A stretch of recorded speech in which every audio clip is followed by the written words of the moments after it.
Usually when I discuss education, I spend some time arguing in favor of public education. I state how educating our young people is the most important service that the state provides. I argue that it's essential to maximizing the unique potential of each individual child, as well as providing immense social benefits, both economically and politically. But one advantage of talking on an early Saturday morning to a group of people at a forum called Public School First is I'm talking to a bunch of public school nerds, and please don't take it the wrong way. I hope you don't mind being called public school nerds. But as a result, I can dispense with that part of the speech, and we can stipulate that public education is essential.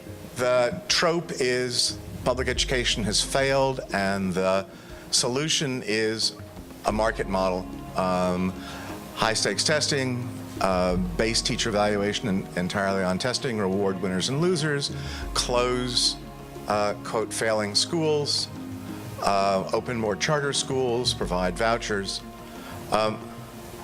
All that based on the assumption that the market, which is good at selling soap, ought to be good at selling education. It's a theory, but like, you know, most other theories, it ought to get tested out, and there is no evidence that I've seen that any aspect of that theory holds up. We really are an impatient society. That's the market, right? That's the whole principle of the market. We can do it right away. Give folks choice and the problem is solved. We know that it doesn't work that way, and the challenge, the ultimate challenge, it seems to me, is to persuade, not only to persuade people that the public schools can be reformed in the genuine sense of reform, but that Aesop got it right, that sometimes the tortoise does beat the hare.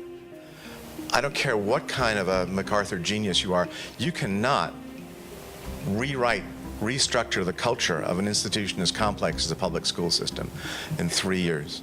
The public schools are going to educate 62 million kids. Nobody else is going to do it. There just isn't the kind of structure to make this happen. You know better than I whether saying to folks, teachers are leaving for Georgia. Can you imagine that?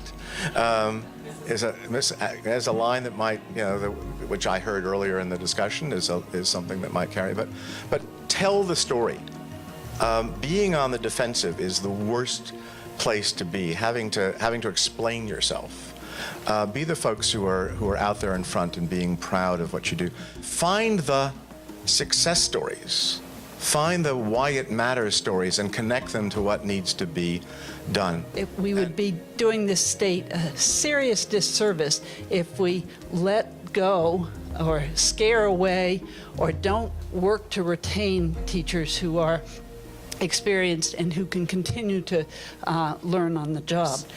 This should not be a political issue or about partisan politics.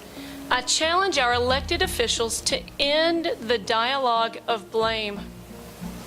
We have to work together to make positive changes. I'm here to challenge you.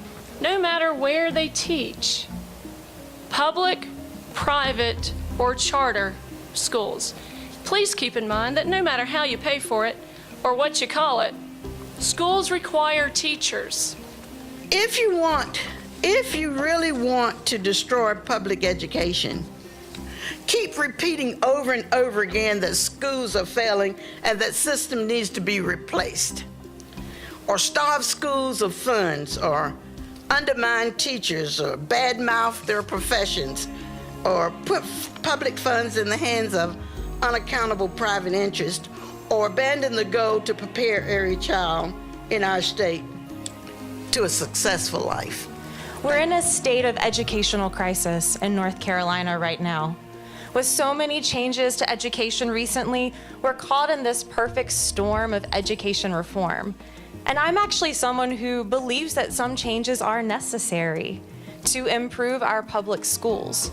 But notice I said improve, not fix, because our public schools are not broken.